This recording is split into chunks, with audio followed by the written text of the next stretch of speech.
اعوذ باللہ من الشیطان الرجیم، بسم اللہ الرحمن الرحیم۔ اسلام ٹائم میں خوش آمدید، اجازت ایک بار پھر حاضر خدمت ہے۔ انقلاب اسلامی کے عظیم رہبر آیت اللہ سید علی خامنہئی کی شہادت کے بعد پوری دنیا میں ہم نے اجتماعات کا ایک سلسلہ دیکھا۔ ان کی تدفین کا باقاعدہ اعلان ہو چکا ہے۔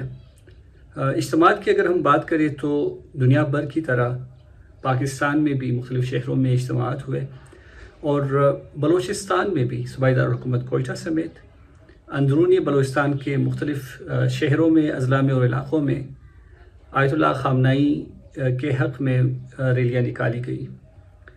ان کی مقبولیت کس طرح سے بڑھی، اس کی کیا وجوہات تھی، اور عوام کے دلوں میں انہوں نے کس طرح اپنی جگہ بنائی، اس موضوع پہ آج ہم گفتگو کریں گے۔ ہمارے ساتھ مجلس علماء مکتب اہل بیت بلوچستان کے صوبائی صدر مولانا ذوالفقار علی سعیدی صاحب اس وقت موجود ہے۔ بہت شکریہ مولانا صاحب آپ کے وقت کا۔ مولانا صاحب، سب سے پہلے بتائیے گا، شہید آیت اللہ سید علی خامنہئی کی شہادت کے بعد بلوچستان بھر میں ہم نے اجتماعات کا ایک سلسلہ دیکھا، جس میں ہر مکتب فکر سے تعلق رکھنے والے لوگ شامل تھے، شریک تھے۔ انہوں نے یکجہتی کا بھی اظہار کیا، اور آیت اللہ خامنہئی کے حق میں وہ سڑکوں پر نکلے تھے۔ آپ کو کیا لگتا ہے کہ سید علی خامنہئی صاحب کی مقبولیت کی کیا وجوہات ہے؟ سب سے پہلے تو میں آپ کا اور آپ کے چینل کا تہ دل سے شکر گزار ہوں کہ آپ نے اس بندہ ناچیز کو اس خاص موضوع پر گفتگو کرنے کا موقع دیا۔ آغا جان، جیسا کہ آپ سب جانتے ہیں کہ رہبر معظم حضرت آیت اللہ العظمیٰ سید علی خامنہئی کسی تعارف کے محتاج نہیں۔ جس دن رہبر معظم کی شہادت واقع ہوئی، اس دن پوری دنیا میں مختلف لوگوں نے مختلف طرح سے اظہار تعزیت کیا۔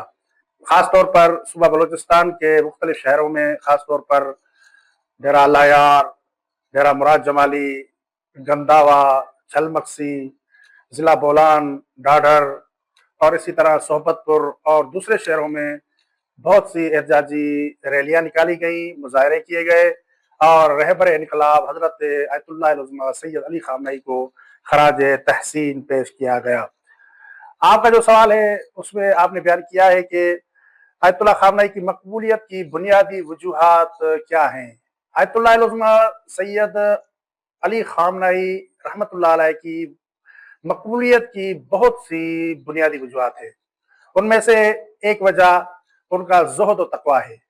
رہبر معظم کا زہد و تقوی کسی سے مخفی نہیں، کسی سے پوشیدہ نہیں۔ بہت زاہد انسان تھے، اور انہوں نے اپنی پوری زندگی زہد و تقوی کے ساتھ بسر کی، اور اسی طرح ان کا علم اور عمل بھی کسی سے مخفی اور پوشیدہ نہیں۔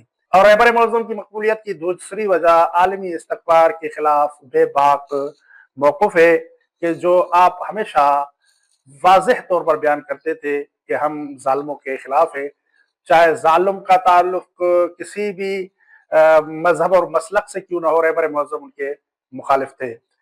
ظلم چاہے کسی بھی سرزمین پر ہو رہا ہو، وہ سرزمین چاہے فلسطین کی سرزمین ہو، یا کشمیر کی سرزمین ہو، یا لبنان کی سرزمین ہو، جہاں پہ بھی ظلم ہوتا ہے، ہر مظلوم کا ساتھ دیتے ہوئے رہبر معظم نظر آتے تھے، جس کی وجہ سے پوری امت مسلمہ ان کا احترام کرتی ہے، انہیں قدر کی نگاہ سے دیکھتی ہے۔ اور اسی طرح رہبر معظم کی مقبولیت کی تیسری وجہ نوجوانوں کی تربیت اور علم اور عمل اور تحقیق کی طرف رغبت ہے۔ رہبر معظم علم اور عمل اور تحقیق اور نوجوان کی تربیت پر خاص توجہ دیتے تھے، جس کی وجہ سے آج کا نوجوان رہبر معظم کو قدر کی نگاہ سے دیکھتا ہے۔ خاص طور پر صوبہ بلوچستان کے نوجوان رہبر معظم کو بہت قدر کی نگاہ سے دیکھتے ہیں، اور رہبر معظم کی بہت عزت کرتے ہیں۔ مولانا صاحب، شہید آیت اللہ سید علی خامنہئی نے کشمیر اور فلسطین کے حوالے سے بڑا واضح موقف اپنایا، اور انہوں نے مظلومین کی حمایت کی، تو ان کے اس نظریے کو بلوچستان کے عوام کس طرح دیکھتے ہیں؟ مولا کائنات امیر المومنین علیہ الصلوۃ والسلام کا ارشاد گرامی ہے، کونا للظالمین خصما وللمظلومین اونا۔ رہبر معظم حضرت آیت اللہ العظمیٰ خامنہئی رحمۃ اللہ علیہ ہمیشہ ہر ظالم کے مخالف رہے، ظالم چاہے کسی بھی سرزمین کا ہو، کیونکہ مولا کائنات امیر المومنین علیہ الصلوۃ والسلام کے فرمودات پر رہبر معظم بہت زیادہ عمل کیا کرتے تھے، اور رہبر معظم کا تعلق بھی اس قبیلے سے تھا کہ جو قبیلہ ہمیشہ مظلوموں کا حامی رہا ہے، آپ مولا علی علیہ السلام کی مظلومیت کو دیکھیں یا مولا حسین علیہ السلام کی مظلومیت کو دیکھیں، یہ قبیلہ مظلوموں کا ہمیشہ حامی رہا ہے اور ظالموں کے خلاف رہا ہے۔ تو رہبر معظم چونکہ مظلوموں کے حامی رہے اور ظالموں کے مخالف رہے، اور جو ظالم چاہے کسی بھی سرزمین کے ہوں، چاہے وہ فلسطین کے ہوں، چاہے وہ ظالم کشمیر سے تعلق رکھتے ہوں یا لبنان سے یا کسی اور سرزمین سے ظالم تعلق رکھتے ہوں، ان کے رہبر معظم ہمیشہ مخالف رہے۔ اور سرزمین بلوچستان میں جو اقوام رہتی ہیں، سرزمین بلوچستان میں جو بلوچ اور غیر بلوچ قومیں رہتی ہیں، وہ بھی اسی طرح ہمیشہ مظلوموں کی حمایت کرتی ہوئی نظر آتی ہیں، ہمیشہ ظالموں کے خلاف آواز بلند کرتی ہے۔ ظالم چاہے کتنا ہی طاقتور ہو، ان کے خلاف بلوچستان کی عوام آواز بلند کرتے ہوئے پیچھے نہیں ہٹتی۔ اس وجہ سے بلوچستان کی اقوام رہبر معظم کی قدر کی نگاہ سے دیکھتی ہے۔ فلسطین اور کشمیر کے حق میں جہاں پہ بھی کوئی پروگرام منعقد ہوتا ہے یا ان کے حق میں ریلیاں نکالی جاتی ہیں، تو وہاں پر ہمارے ہاں رہبر معظم حضرت آیت اللہ سید علی خامنہئی کا حوالہ دیا جاتا ہے۔ مولانا صاحب یہ بھی بتائیے گا، شہید آیت اللہ خامنہئی کی زندگی کو اگر ہم دیکھیں تو انہوں نے اتحاد مسلمین پر بہت زور دیا، اس کی بہت انہوں نے باتیں کی۔ بلوچستان کے لیول پہ مجھے بتائیے گا کہ ان کے افکار اور نظریے کا بلوچستان میں کیا اثرات آپ دیکھتے ہیں؟ قرآن مجید میں اللہ رب العزت کا ارشاد ہے، وَاعْتَصِمُوا بِحَبْلِ اللَّهِ جَمِيعًا وَلَا تَفَرَّقُوا، کہ اللہ تعالیٰ کی رسی کو مضبوطی سے پکڑے رہو اور آپس میں اختلافات کا شکار نہ ہو جاؤ۔ قرآن مجید کے اس فرمان پر عمل کرتے ہوئے رہبر معظم حضرت آیت اللہ علیہ سید علی خامنہئی اپنی پوری زندگی اتحاد امت کے لیے کوشش کرتے رہے، اور مختلف مقامات پر جہاں پہ بھی انہیں موقع ملتا وہ انتشارات اور فرقہ پرستی سے لوگوں کو دور کرنے کی کوشش کرتے تھے۔ اسی وجہ سے آپ کی طرف سے جو پیغامات جاری ہوتے تھے، خاص طور پر امت مسلمہ کے اتحاد کے لیے، وہ بہت اہمیت رکھتے ہیں۔ پوری دنیا میں آپ کے جو پیغامات پہنچتے تھے تو ان کے بہت زیادہ اچھے اثرات مرتب ہوتے تھے۔ خاص طور پر یہی پیغامات جو اتحاد امت کے لیے ہمارے صوبہ بلوچستان میں پہنچتے تھے، تو لوگ اتحاد امت کے جو داعی ہیں، کیونکہ لوگ مختلف طرح کے ہیں، جو اتحاد امت کے داعی لوگ ہیں ہمارے صوبہ بلوچستان میں، وہ رہبر معظم کے ان پیغامات کو بہت قدر کی نگاہ سے دیکھتے تھے اور ان کے ان پیغامات کو دوسروں تک منتقل کرنے کی کوشش کرتے تھے۔ صوبہ بلوچستان کثیر المسالک صوبہ ہے۔ کثیر المسالک یعنی یہاں پہ مختلف مسلک کے لوگ آباد ہیں اور مختلف فکر رکھنے والے لوگ آباد ہیں۔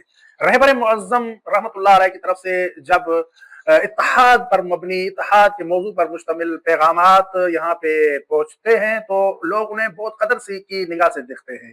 خاص طور پر وہ علماء اکرام کہ جو اتحاد بین المسلمین کے داعی ہیں، وہ رہبر معظم کو بہت قدر کی نگاہ سے دیکھتے ہیں اور ان کے ان پیغامات پر عمل کرتے ہیں، اور رہبر معظم کے ان پیغامات کو دنیا تک پہنچانے، خاص طور پر صوبہ بلوچستان کے جو ان کے مدارس ہے، جو مسالک ہے یا آپس میں جو ان کی بیٹھکیں ہوتے ہیں، وہاں تک پہنچانے کے لیے بھی وہ کوشش کرتے ہیں۔ مولانا صاحب آخری سوال آپ سے پوچھوں گا، جب شہید سید علی خامنہئی کی شہادت کی خبر آئی تو پوری دنیا میں لوگ سوگوار ہوئے اور لوگ صدمے میں چلے گئے، اس وقت بلوچستان کے عوام کے کیا جذبات تھے؟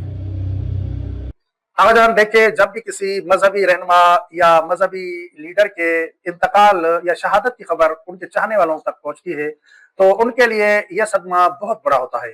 خاص طور پر رہبر معظم جیسی شخصیت کی شہادت کی خبر واقعاً غیر معمولی ہے اور بہت غم اور اندوہ کا باعث بنی۔ جس وقت ہمیں یہ خبر ملی اس وقت ہمارے لیے اس بات پر یقین رکھنا بہت مشکل تھا۔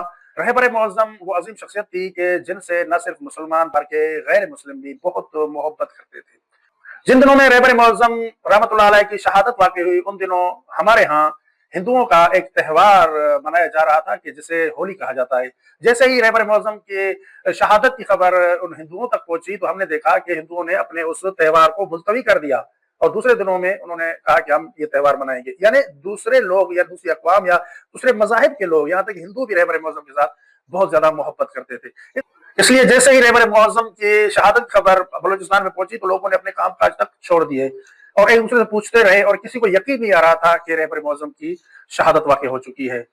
ہم اللہ تعالیٰ کی بارگاہ میں دعا گو ہیں کہ اللہ تعالیٰ بحق محمد و آل محمد ہمارے جدید رہبر حضرت آیت اللہ علیہ سید علی مجتبیٰ خامنہئی کو صحت و سلامتی اور طول عمر عنایت فرمائے اور انہیں دشمن کے شر سے، ظالم کے ظلم سے محفوظ فرمائے۔ آپ بہت شکریہ مولانا صاحب آپ کے وقت کا۔ ناظرین، آپ مولانا ذوالفقار علی سعیدی صاحب کی گفتگو سن رہے تھے، جو مجلس علماء مکتب اہل بیت بلوچستان کے صوبائی صدر ہیں۔ اپنے میزبان کو اجازت دیجیے، ایک اور موضوع کے ساتھ آپ کی خدمت میں حاضر ہوں گے۔ اللہ حافظ۔